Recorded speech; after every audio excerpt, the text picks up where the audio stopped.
Hi everyone, Greenthony Teen Tano here, the internet's busiest music nerd, and it's time for a review of this new By Storm album, My Ghosts Go Ghost. Here we have what is technically the debut album of music duo By Storm, who consists of rapper-songwriter Richie and producer Parker Corey. And in what feels like a lifetime ago, the two were once a part of a trio that originated out of Phoenix, Arizona, Injury Reserve, an independent hip-hop act who stayed pretty much underground for their 10-year run, but not for lack of trying. At the time when they were still active, I think the three of them had just this incredible potential to blow up. But it didn't exactly happen, at least not in the way the trio may have been originally planning. But still, going back to some of the group's musical highlights now, songs like Three Man Weave, Oh Shit, Jailbreak the Tesla, these are legitimate, underappreciated hits. But even as the group continued to grind, receiving way less notoriety than I think they should have gotten, I continued to hope that the recognition they so obviously deserved would come soon. But then the pandemic era that changed all of our lives arrived, which also marked a tragic loss for Injury Reserve, the passing of founding member Steppa J. Groggs. But the group somehow turned this devastating change into a masterpiece swan song album with the release of By the Time I Get to Phoenix, a record that not only features some incredible posthumous verses from Groggs, but is also so wildly creative and mind-bending that it redefines the boundaries of hip-hop itself. The record ended up taking much of internet music nerddom by storm that year.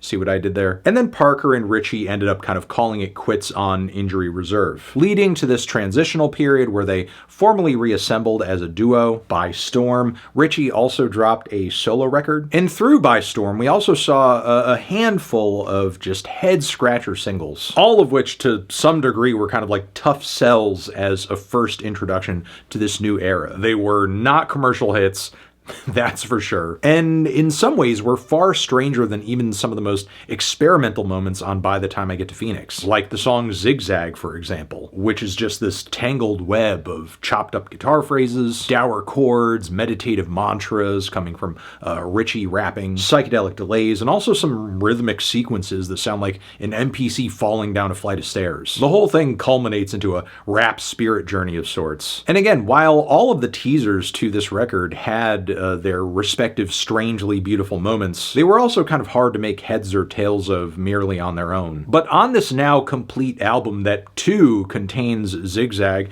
as well as cuts like And I Dance and Double Trio 2, all these songs come together into a tracklist that is immensely powerful. It's a statement that, while not an Injury Reserve album, does feel like a continuation of the pioneering sounds and ideas on their last record. I mean, I feel like the duo almost promised us that, naming the final track to that album By Storm. And Parker and Richie make it no secret just how intensely emotional the process of fulfilling that promise is. Because I have to imagine at this point, even with a few years under their belts to kind of reform and rethink and chart a new direction, these guys on some level still have to be in a weird place. And picking up the pieces of Injury Reserve to some degree in order to build something new. And they're having to do that simultaneously as they are shifting into different parts of their lives, respectively, growing into themselves more as individuals, and again, figuring out what it means to explore music through this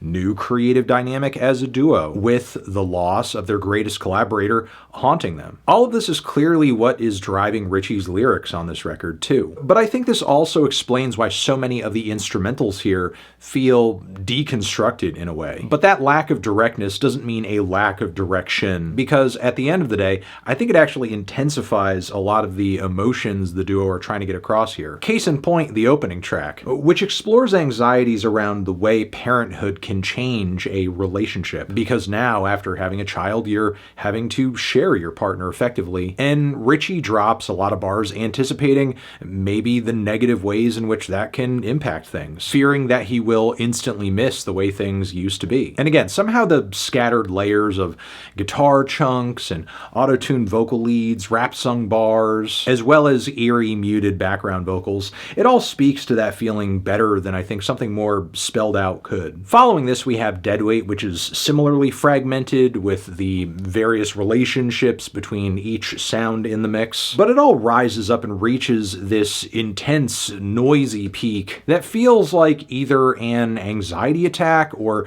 just being unable to get your brain to stop overthinking. It's just so strange to hear this strain of abstract hip-hop set to these persistent, shimmering guitar arpeggios and what sounds like these blown-out math rock guitar fills, like something off a Hella record or whatever. But then with Grapefruit, we get what is really, for me, a favorite. And it's funny, I feel like it's a song on paper I shouldn't really get that much out of with its kind of repetitive progressions, its really persistent gentle kick drums, the numerous calls of grapefruit.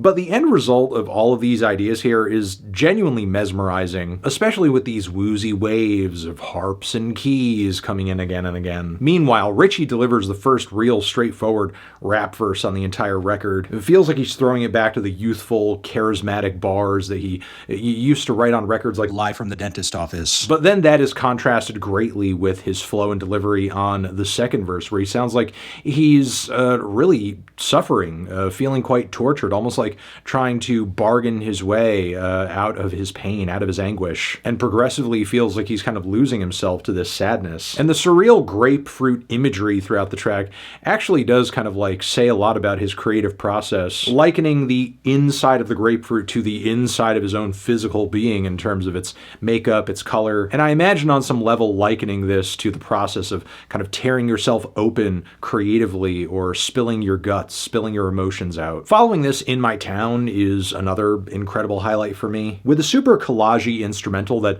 stylistically is difficult to place. In one breath, it kind of feels like I'm listening to some futuristic cloud rap, but then there's also something about the assembly of all these sounds that feels akin to a track off of a One O Tricks Point Never album, with its disembodied vocals, angular tones, and odd loops and repetition sections. Then Richie again is just rapping with his heart on his sleeve, giving us what feels like this very intense either flashback or low point, kind of stressing through the motions of making ends meet as an underground performer, moving from place to place, thinking of envelopes of cash, audiences. It's real vivid in the way he relives all of it lyrically without having to explain every single detail or go over exactly why he's recalling it. But then it's Parker who really steals the show and takes the instrumental in the second half off into this transformative odyssey of beats and murky sample layers. It moves with just pure weightlessness, and to me, sonically, is kind of like the reason words such as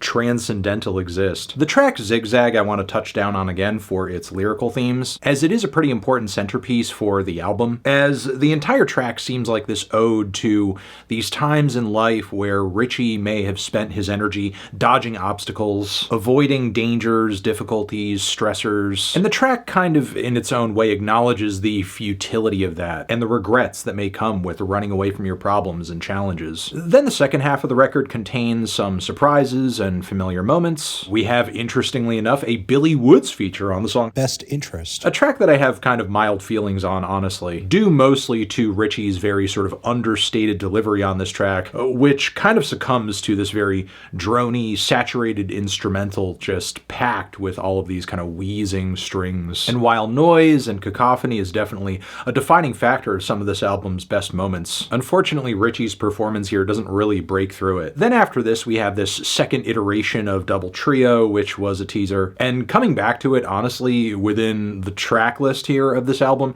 it's a mind-blowing cut. And I can only describe this track as just avant-garde jazz rap with dueling sax layers that's just awe-inspiring from start to finish. Then the song And I Dance sees By Storm just grooving into oblivion with this increasingly abrasive noise wall of instrumentation that gets more and more fuzzy and saturated as the song reaches its finish. Meanwhile, what's bringing us there are these very textured drum loops, some synth layers and auto-croon vocals. It feels kind of like a super experimental yay cut. In a sense, this track feels like something lifted straight out of the 808s era, but somehow just like way more left field. Then we have the closer, which is effectively the title track of this LP, which ties up the major themes of the album perfectly. Even if it is a relatively low-key finish for a super emotionally intense album, the track track is packed with these grandiose drumless guitar and piano loops, and many of Ritchie's lyrics address these feelings of being haunted by your past and trauma and wanting to move on. There's even a standout bar here about dodging shadows and trying to cast his own. But then as we hit these ending refrains that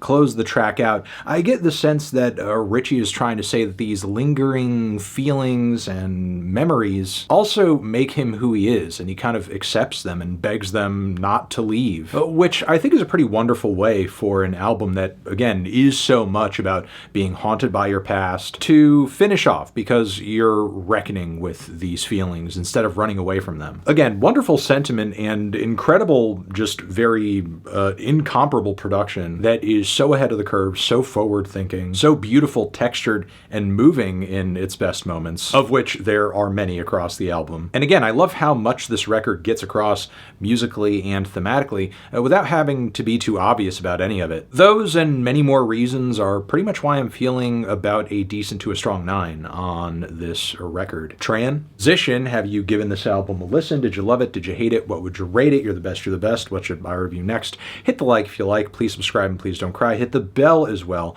Over here next to my head is another video that you can check out. Hit that up or the link to subscribe to the channel.